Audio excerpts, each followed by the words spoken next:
Well, one of the studies that I've recently published is a study where we looked at the reasons why many electronic cigarette users find these products so successful in helping them to quit smoking.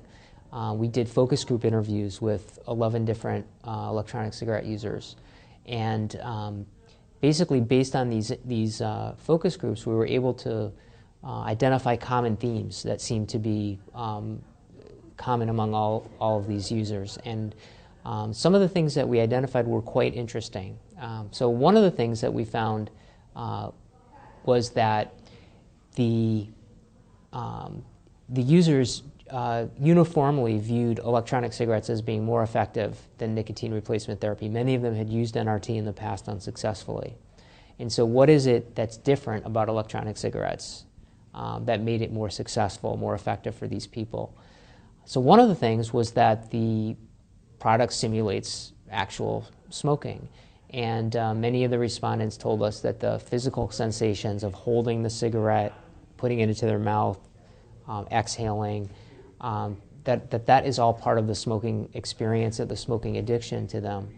And that by simulating that, it was able to replace smoking in a way that NRT can't possibly do.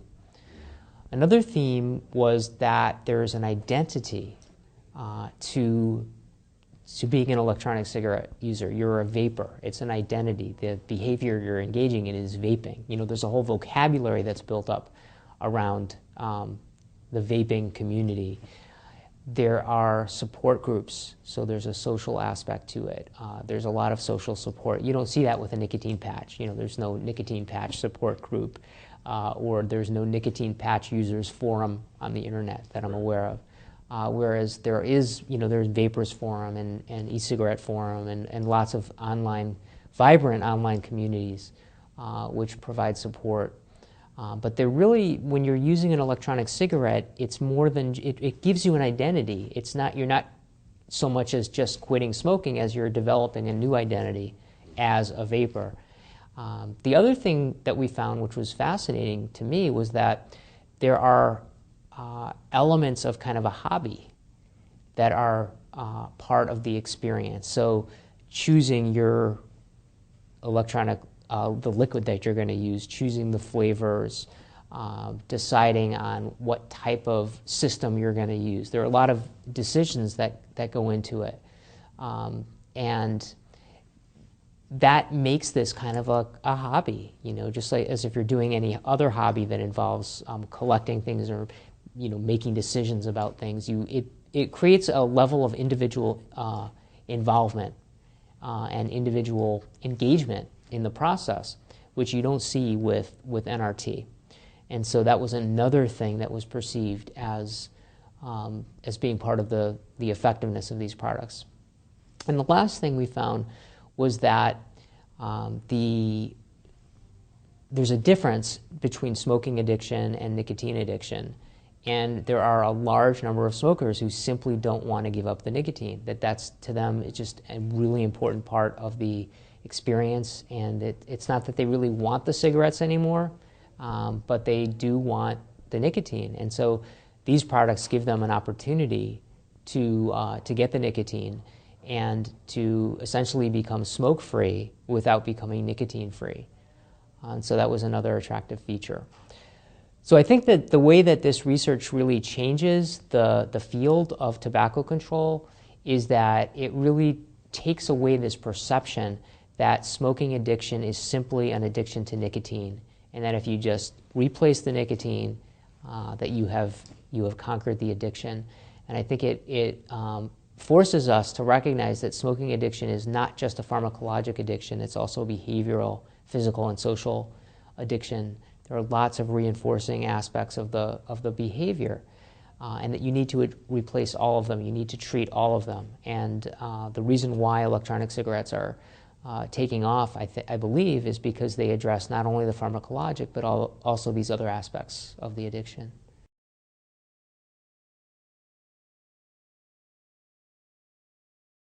Absolutely. I think there is a general assumption that is driving the national predominance of focus on NRT as the centerpiece of the nation's smoking cessation strategy. And that assumption is that nicotine is really the essence of smoking addiction, that this is a pharmacologic addiction, and if you just replace the nicotine, that you can cure the addiction.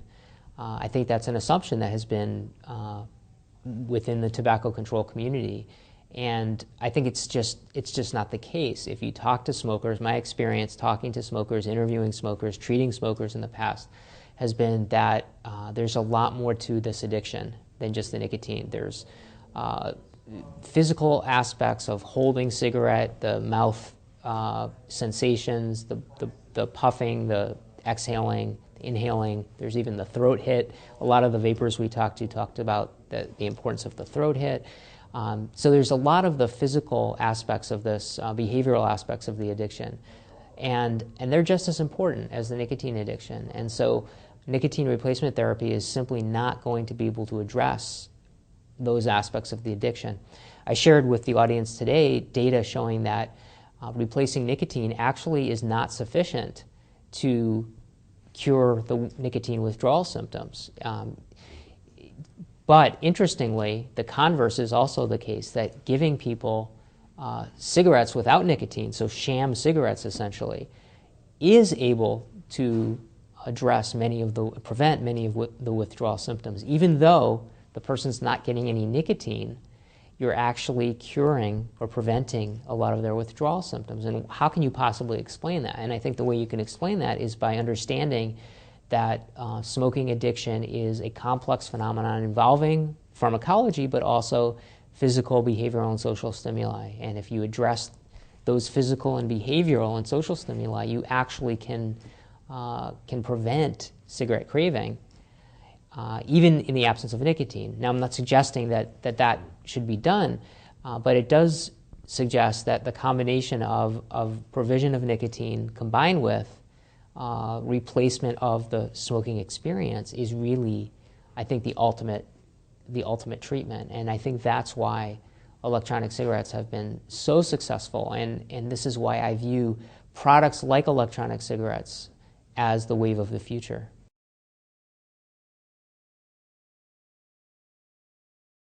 Yeah, I think that there are individual differences between smokers, and there's a continuum where for some smokers the nicotine is the hallmark of the addiction, and at the other end of the spectrum, it's people who are affected more by the behavior, and the nicotine is a little bit less important. And so I think not everybody is going to be able to quit in the same way, and people need to have a range of options available to them. And I've never argued that NRT should not be available. Obviously, it's out there, it's very popular, and it should be. I think the important point is that smokers have as many options that they can, and that they should be able to choose and tailor their treatment to what works best for them. But certainly for smokers who fail using NRT or other traditional methods of smoking cessation, the availability of electronic cigarettes could be a lifesaver, and it is a lifesaver for many people. Because they've tried all these other methods and have not succeeded. And so having a product that can actually replace cigarette smoking, the behavior for them, is I think, a godsend for many people. And so there are literally thousands of people who have failed using traditional means who have finally found something that gives them some hope. So the idea that the government may take these off the market or restrict them or severely restrict the kinds of claims that companies can make in terms of the truthful aspects of what their products offer, I think is unfortunate and is a risk that I hope that the FDA will not, I hope it's something the FDA will not fall into, this trap of putting the ideology of preventing nicotine addiction above the best interests of the public.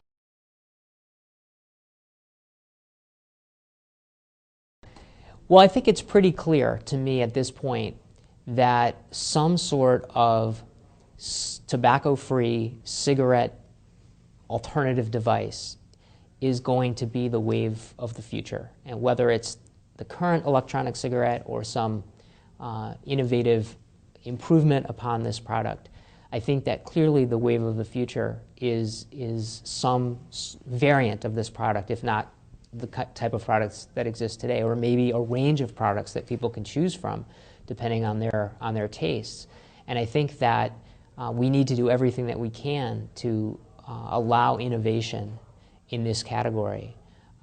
Anything that the FDA does which stifles innovation or stifles new products, it stifles the claims that these products can make, truthful claims about the improvement that they can offer to smokers in terms of the effectiveness of treating smoking and also the fact that they're a lot safer than cigarettes, I think would be unfortunate. So it's clear to me from this conference, talking to many electronic cigarette manufacturers and many people in other aspects of the industry, that this is really a thriving industry that shows incredible promise, that is really very serious about its quality control and its standards, and is searching consistently, constantly for the best of safety and efficacy. So I think it's an industry that's here to stay. I think that this is the wave of the future. I think it's very significant that now all three major tobacco companies are in the electronic cigarette business. I think that that's a sign that that they realize that this is for real. This is going to be here. That it's going to take significant market share away from cigarettes, and therefore better that they should enjoy some of the profits from that to offset the decreases in cigarette sales. And it just